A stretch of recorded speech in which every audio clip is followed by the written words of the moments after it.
told your friend you're not okay and tell me what's wrong. Hello everyone, welcome back to my channel. বন্ধুরা, আপনারা সবাই কেমন আছেন?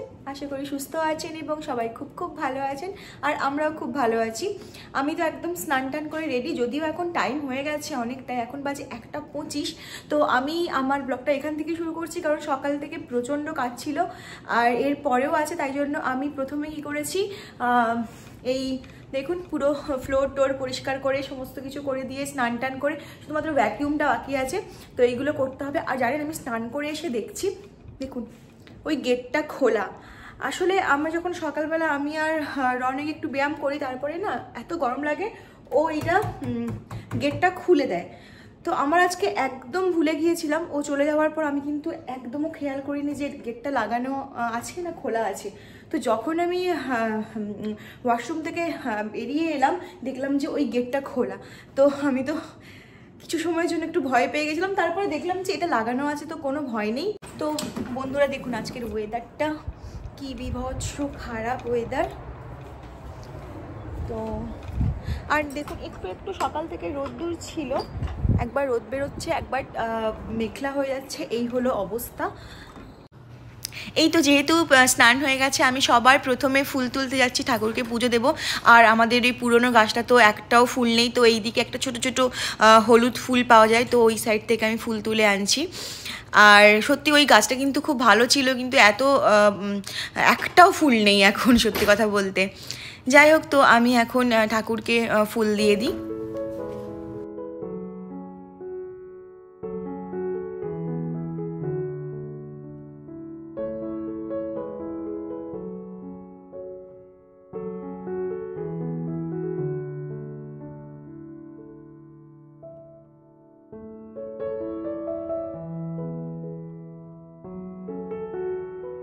এই দেখুন, আমি ভাবলাম যে আমার হয়তো সমস্ত কাজ শেষ হয়ে গেছে। এখানে দেখুন এক গাদা বাসন পড়ে আছে, মানে বাসন মাজতে আমি একদম ভুলে গিয়েছিলাম, তো ধুতে হবে। এরপর আজকে তো বলতেই ভুলে গেছি, আজকে শুক্রবার, তো কালকে আছে শনি রবি ছুটি আছে। তো আগের সপ্তাহে যেহেতু আমরা বাজার করতে যাইনি, তো এই সপ্তাহে মাস্ট যেতে হবে। তাই ভাবলাম যে আজকেই সমস্ত কাজগুলো কমপ্লিট করে রাখি। আর আমাকে না আজকে লন্ড্রি করতে হবে, এই সপ্তাহে লন্ড্রি এখনো হয়নি, তো আমি আজকে ওটাও করব। তাই আমি আগেই সমস্ত ভাবছিলাম কাজ টাজ করে স্নান টান করে রেডি হয়ে থাকবো, কিন্তু এখনো বাসন পড়ে আছে, এখন বাসন ধুয়ে আমাকে গিয়ে লন্ড্রি করতে হবে। এই যে থালা বাসনগুলো ধুয়ে দিচ্ছি, আমি কিন্তু আগে এই গ্লাভস পরে করতাম না, আমাকে রনেক এইটা শিখিয়েছে। ওকে আমার যখন শরীর খারাপ থাকে, ও যখন এই সমস্ত একটু থালা বাসনগুলো ধুয়ে দেয়, তখন দেখি ও বলছে আমার গ্লাভস কোথায়, গ্লাভস কোথায়, গ্লাভস খুঁজে খুঁজে ও এটা করে। তো ওখান থেকেই আমার এটা অভ্যেস হয়ে গেছে।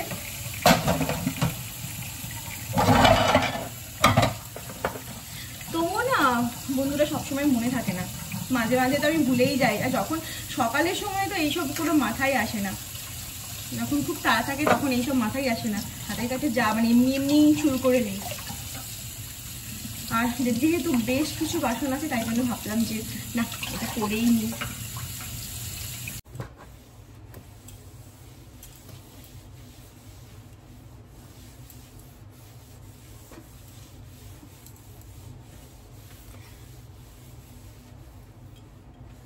আমি গ্যাস তো আগেই মুছে নিয়েছিলাম স্নান করতে যাওয়ার আগে, শুধু বাসনটা ধুচ্ছিলাম বলে এই জায়গাটা আরেকবার পরিষ্কার করে নিচ্ছি, নাহলে এগুলো পুরো ক্লিন হয়ে আছে, এগুলো পরিষ্কার করতে হবে না।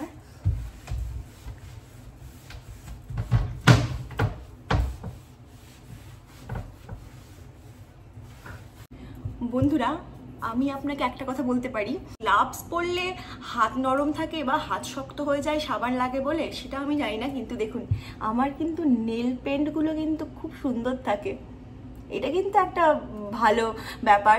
আর এর জন্য আমি থ্যাংক ইউ বলবো রনেককে, যে ও বলতে বলে দেখুন নেল পলিশ ওঠেও না আর বেশ ভালোই থাকে, তাই না বলুন?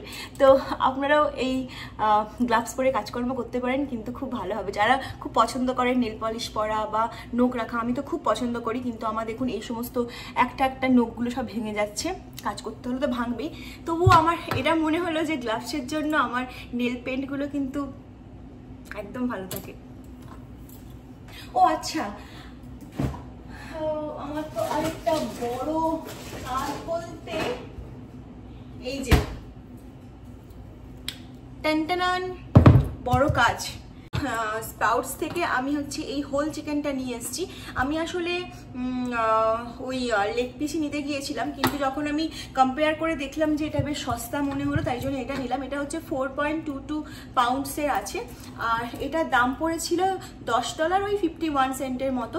আর এটা পার পাউন্ড কিন্তু 2.49। যখন আমি দেখলাম যে লেগ পিসগুলো বা ব্রেস্ট পিস যেগুলো আছে ওইগুলো বেশ এক্সপেন্সিভ লাগছে, তাই ভাবলাম যে একটা হোল চিকেন নিয়েছি। এটা কিন্তু আমি আগেও নিয়ে এসেছি, বেশ ভালো, এটা আমার বেশ ফ্রেশ লাগে এই চিকেনটা।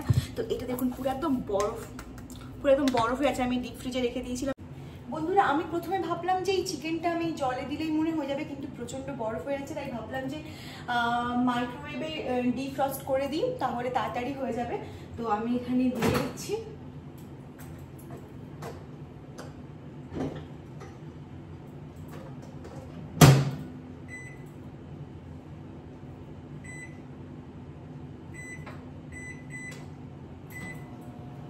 দেখুন আমি দিয়ে দিয়েছি। তো এটা হয়ে যাওয়ার পর তারপরে আমি লন্ড্রি করতে যাব। আমার যেহেতু প্রচুর লন্ড্রি করতে হবে, তো আমাকে 2-3 বার যেতে হবে, তো আমি সব কিছু গুছিয়ে নিই আগে। ও আরেকটা জিনিস আপনাদের সঙ্গে শেয়ার করা হয়নি, এই যে এটা হচ্ছে ফুলকপি। এটা আমি কি করেছি, মশলা মেখে একটু ম্যারিনেট করে রেখেছি, এটা আমি বেক করব। আর জানেন বন্ধুরা, যবে থেকে আমি একটু মানে বেকিং করতে একটু শিখেছি, আমি প্রায় রোজই আমি কিছু না কিছু বেক করছি।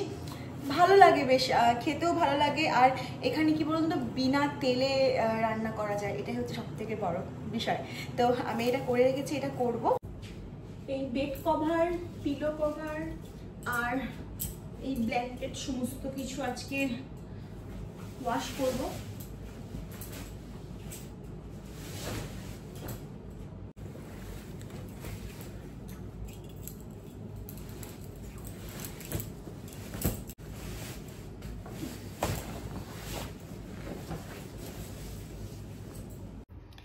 দেখুন বন্ধুরা, চিকেন কিন্তু ডিফ্রস্ট হয়ে গিয়েছে, একদম পুরো নরম হয়ে গেছে দেখুন, আর বরফ নেই।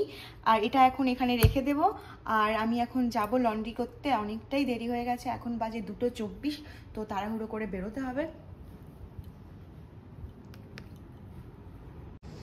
এই তো বেরোচ্ছি লন্ড্রি করতে। এই যে এখানে নিয়েছি, সব তো একসঙ্গে নেওয়াটা সম্ভব নয়, তাই জন্য দুবার আসতে হবে।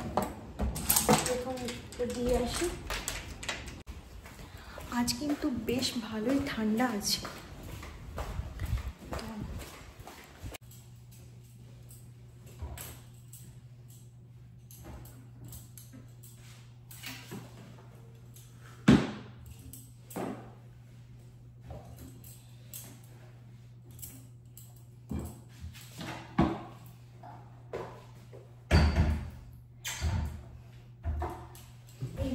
করে দিয়েছি, এরপর আবার যাব, আবার নিয়ে আসব।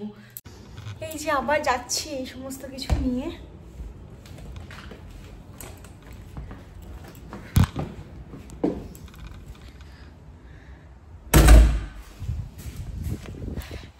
যাই হোক না কেন, রুমের চাবিটা কিন্তু মাস্ট রাখতে হবে, আর ঢুকতে পারবো না এটা চাবি আনি। তাই জন্য এই যে স্কার্টটা পরেছি, এই স্কার্টটা 2 দিকে পকেট আছে, এটাই সুবিধে। আর লন্ড্রি রুমের এখানেও কিন্তু চাবি আছে, এখানেও চাবি খুলতে হবে। এই মোটামুটি সমস্ত কিছু বলে দিয়েছি। এইবার হচ্ছে এখানে পেমেন্ট করতে হবে, করার পর এখানে এটা স্টার্ট হবে। এটা লাগবে ওই 40 মিনিটের মতো। আমি দেখে নিই এখানে সমস্ত কিছু ঠিক আছে কিনা। লাইট নয়, মিডিয়াম, তারপরে হচ্ছে নর্মাল ঠিক আছে, টেম্পারেচার হচ্ছে কোল্ড, ওয়ার্ম। দেখুন আওয়াজ হচ্ছে, মানে হয়ে গিয়ে এই দেখুন স্টার্ট হয়ে গেছে, 36 মিনিটস দেখাচ্ছে। আর দেখুন এইখানে হচ্ছে ওই টাইট দিয়েছি, শুরু হয়ে গেছে। তো এখন আমি যাই, তারপরে আবার আসবো, 35 মিনিটস পর আসবো, তখন আমরা ট্রাই করতে দেবো ওই সাইডে। তো ওখানে তো আমি ওয়াশিং মেশিনতে চালিয়ে চলে এসেছি, আর এখানে হচ্ছে আমি এটা বেক করব। তো এটা আমি সকাল থেকেই রেখে দিয়েছিলাম, আশা করি হয়ে গেছে এখন। তারপরে হচ্ছে এই চিকেনটা ধরবো, চিকেনটাকে কাটতে হবে।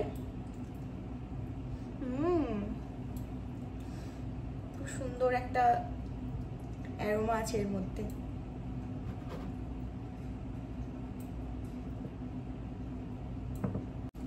তো রেডি হয়ে গেছে। আগে আমি ওভেনটা প্রিহিট করতে দিয়ে দিই, তারপরে হচ্ছে এটা ভাজছি।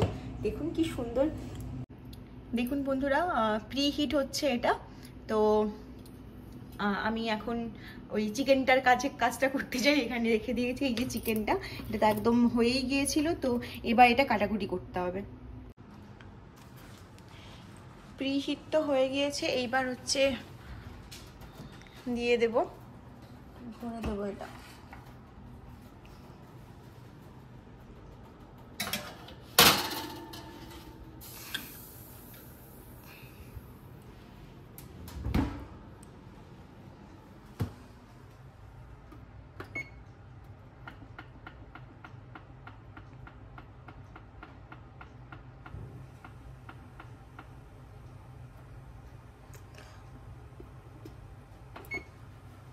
আমি 20 মিনিট দিয়েছি, দেখুন। ওদিকে তো ওভেনটা চলছে, আর এখানে হচ্ছে ওই সেই হোল চিকেনটা আমি ভালো করে ধুয়ে নিয়েছি।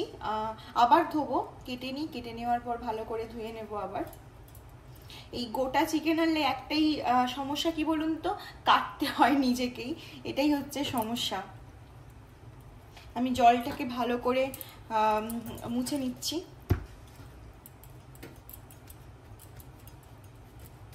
দেখুন এর সঙ্গে কিন্তু আছে এই যে স্টোমাক দিয়েছে, আর ওখানে হচ্ছে মেটেও আছে। মেটেটা বরফ হয়ে আছে বলে ওই সাইডে রেখে দিয়েছি, তো ওখানে মেটেও কিন্তু আলাদা করে দিয়েছে।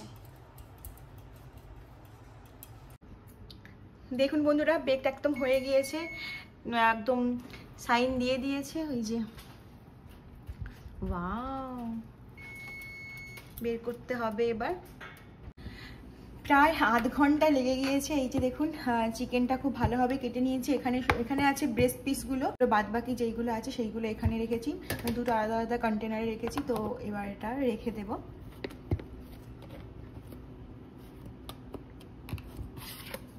আর ওইদিকে আমার ওই ফুলকপি হচ্ছে একটু কাঁচা কাঁচা লাগছিল, আমি আবার দেখুন আবার একটু ওভেনে দিয়েছি। এই তো খুব বড় একটা কাজ কমপ্লিট হলো এটা। উফ, খুব বড় একটা কাজ কমপ্লিট হলো। আর চিকেন কাটলে না কেমন একটা চারপাশটা একটা স্মেল ওঠে, তাই জন্য আমি সবার ফার্স্টে আবার ভালো করে মুছেছি ওই জায়গাটা যেখানে কাটছিলাম। তারপরে আমি চিকেনগুলোকে স্টোর করলাম। এবার তো আমাকে বসলে হবে না, যেতে হবে। ওইদিকে তো ওয়াশটা হয়ে গিয়েছে, এবার ড্রাইংয়ের জন্য দিতে হবে। তো যাই, চাবিটা কোথায়, চাবিটা যাই। আর এখানে 8 মিনিট আছে, তার মধ্যে মনে হয় হয়ে যাবে। তো গিয়ে আগে ওটা ড্রাই করার জন্য দিয়ে দিই।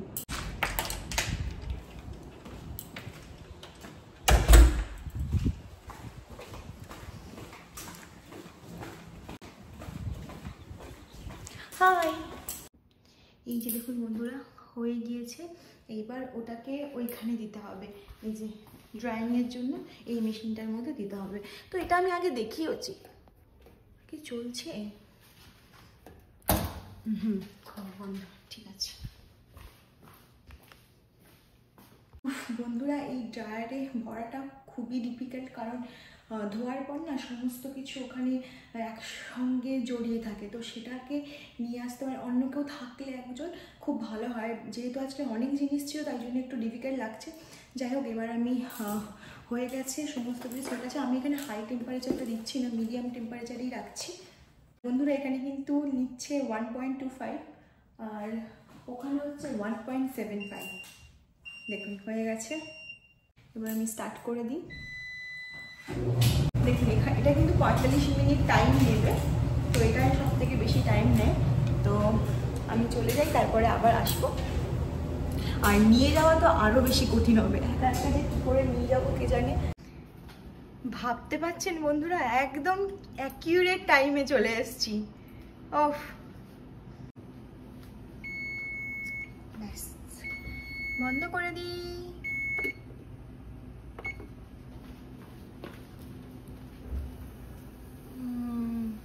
বাহ, এইবার মনে হয় পুরোপুরি হয়ে গেছে। দেখুন ওপরটা একটু পুড়ে পুড়ে গেছে।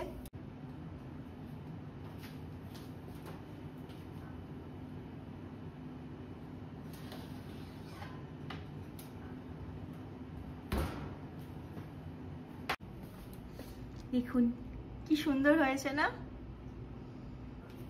আমি তো একটা টেস্ট করে দেখছি।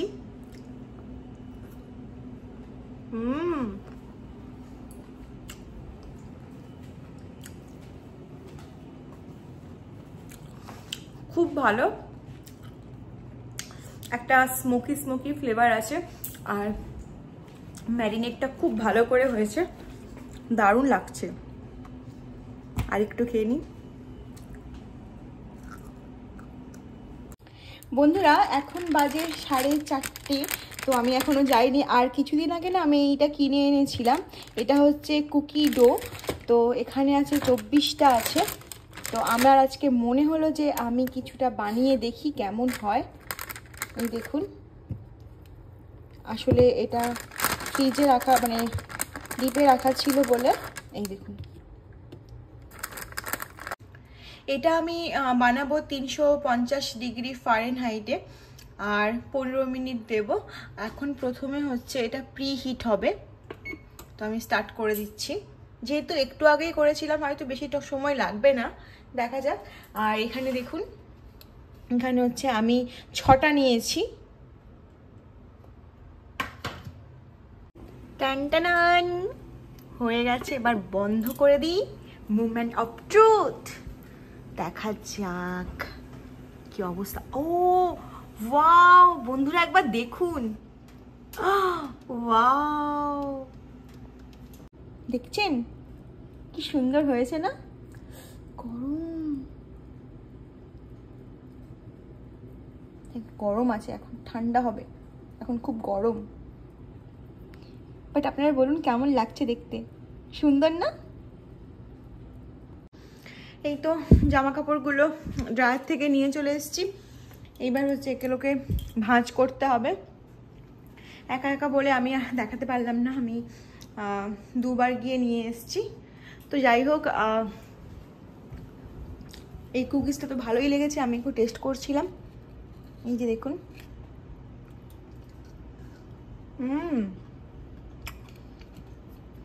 ভালো খেতে, কিন্তু খুব বেশি হচ্ছে মিষ্টি, মিষ্টিটার পরিমাণ একটু বেশি আছে মনে হচ্ছে। 10:09, এখন বাজে 7:30, আর আমি এখন যেটা বানাতে এসেছি এটা কিন্তু খুবই সহজ, মাত্র 3টে ইনগ্রিডিয়েন্টসে হলেই হয়ে যাবে। আমার কাছে যেহেতু এলাচ গুঁড়ো নেই, তাই জন্য আমি প্রথমে এলাচটাকে ভেজে নিচ্ছি, এরপর এটাকে গুঁড়ো করে নেব। যদিও দোকানের মতো হবে না, তবু কাজ চালানোর জন্য একদম বেস্ট উপায়। তো এই তো আমার এলাচ গুঁড়ো হয়ে গিয়েছে। আর আমি হচ্ছে আজকে ওই মিউট করে দিয়েছি, কারণ রনেক টিভি দেখছিল। ওর দিকটাও তো দেখতে হবে, সারাদিন বেচারা কাজ করে আসে, তো আমি আর ওকে টিভি বন্ধ করতে বলিনি, তো আমি এখানে মিউট করে দিয়েছি। আর এখানে আমি নিয়েছি ওই গ্রিক ইয়োগার্ট, আর এটা হচ্ছে কনডেন্সড মিল্ক, এটা অর্গ্যানিক, এটা আমি কিনেছিলাম। তো এই 3টে জিনিস লাগবে, আর কিছু লাগবে না। আমি এখানে অল্প পরিমাণেই বানাবো, কারণ আমি আর রনিক দুজনেই মিষ্টি জিনিসটা খুব মানে পছন্দই করি না, একটু অ্যাভয়েডও করে চলি, তাই আমি এখানে অল্প পরিমাণেই বানাবো। আর আপনারা যদি চান পুরো এক ডিব্বা যদি দই দেন, মানে ইয়োগার্ট দেন, আর তার সঙ্গে কিন্তু ফুল 1 কৌটো কনডেন্স মিল্ক আপনারা দিয়ে দেবেন, যদি আপনারা চান পুরোটা বানাতে। যেহেতু আমি এখানে অল্প পরিমাণেই বানাচ্ছি, তো আমি আন্দাজ মতো কনডেন্স মিল্কটা নিয়ে নিয়েছি। আর এটাকে না খুব ভালোভাবে মিক্সড করতে হবে, মিক্সটা খুব ভালোভাবে করতে হবে, যতক্ষণ না এর কনসিস্টেন্সিটা এইভাবে চলে আসে। তো এর ওপরে আমি এলাচের গুঁড়ো দিয়ে দিচ্ছি, ব্যাস এই তো ইজি প্রসেস, একদম কমপ্লিট হয়ে গিয়েছে। আর আচ্ছা, আমি যে ওই কুকিজটা বানিয়েছিলাম, ওটা হচ্ছে রনেক যখন এলো ওকেও টেস্ট করিয়েছিলাম, ওরও খুব ভালো লেগেছে, কিন্তু এই সেম যে ওরও একটু বেশি মিষ্টি লাগছে। এরপর আমি এই মিক্সচারটাকে এটা মাইক্রোওয়েভ প্রুফ আর ওভেন প্রুফ একটা কন্টেনারে নিয়ে নিচ্ছি। দেখুন কি সুন্দর লাগছে দেখতে।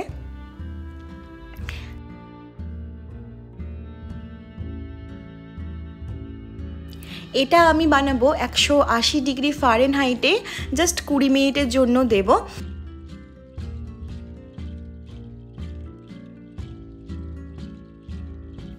এখন দেখুন এটা প্রিহিট হচ্ছে, তারপরে আমি দইটা দিয়ে দেব। তো এই দেখুন প্রিহিট হয়ে গিয়েছে, তো এবার আমি ওভেনে ভরে দিয়েছি আর এখানে আমি জাস্ট 20 মিনিটসই দেব। তো 20 মিনিট হয়ে গেলে কিন্তু আমি সাথে সাথে বের করব না, ওটাকে 1 ঘন্টার জন্য রেস্ট রাখবো ওখানেই ওভেনে, তারপর ঠান্ডা হলে বের করব, তারপরে আপনাদের দেখাচ্ছি। এই তো আজকে এটা আমাদের রাতের খাওয়ার। এখানে হচ্ছে স্যালমন মাছের গায়ে গায়ে ঝাল, এটা কুমড়োর তরকারি, এটা হচ্ছে মুগ ডাল মসুর ডাল মিশে করেছি, আর ওর আলু সেদ্ধ ডিম সেদ্ধ, আর এখানে আছে এই যে দেখুন আলু পোস্ত ভাজা করেছিলাম, একটু পুড়ে গেছে, যাই হোক। আর হচ্ছে ওইদিকে হচ্ছে চিকেন, এটা একদম পাতলা পাতলা করেছি, কম তেল মশলা, মানে যে একদম অল্প তেলে করেছি এই চিকেনটা। এটা কালকেও থাকবে, কালকে যেহেতু আর রান্না করতে হবে না, আমরা বেরোবো ওই বাজার করতে, তো তাই জন্য আমি করে নিয়েছি। আর ওইদিকে দেখি আমি ওই দইটা মানে এখনও বের করিনি, পুরো ঠান্ডা হয়ে গেছে এখন, দেখুন এখন পুরো ঠান্ডা হয়ে গেছে, এখন কোনো অসুবিধা হবে না। বাহ, এই বুঝলে কি সুন্দর হয়েছে গো, কিন্তু আজকে খাওয়া যাবে না, একে এখন আজকে ফ্রিজে রেখে দিতে হবে, বুঝলে। একবার শুধু দেখো তুমি, বাহ আরো সুন্দর হয়েছে না? তো এটা হচ্ছে কালকে আপনাদের টেস্ট করে দেখাবো, কিন্তু দেখুন একদম বসে গেছে, এটা এখন ফ্রিজে আমি রেখে দেব। যাই হোক, আমরা আজকে আমাদের ডিনারটা কমপ্লিট করে নিই। The next day. বন্ধুরা আজকে তো সানডে, যথারীতি আমরা বেরিয়ে পড়েছি, আর এখন বাজে 1:02 বেজে গেছে। কখন স্নান করবে তুমি? আমাদের তো বেরোতে হবে এক্ষুনি, আমরা খাওয়া দাওয়া করে বেরোবো। তার আগে ভাবলাম যে কালকে যেই ওই বেকড মিষ্টি দইটা কেমন হয়েছে সেটা তো আপনাদের দেখাতে হবে, তো তাই আমি আপনাদের দেখানোর জন্য চলে এসেছি।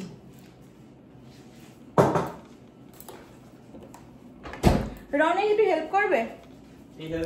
একটু তুমি ফোনটা একটু ধরো, তুমি ভিডিওটা করো। এমনি তো দেখুন বন্ধুরা কি সুন্দর বসেছে, এইবার এটাকে কাটি। ওয়াও, দারুণ জমেছে তো।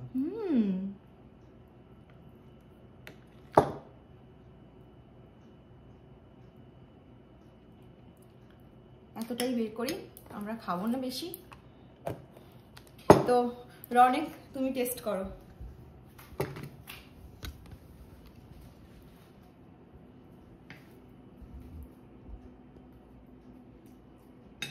ও সত্যি তাই? ফাটাফাটি হয়েছে, কোনো কথা হবে না।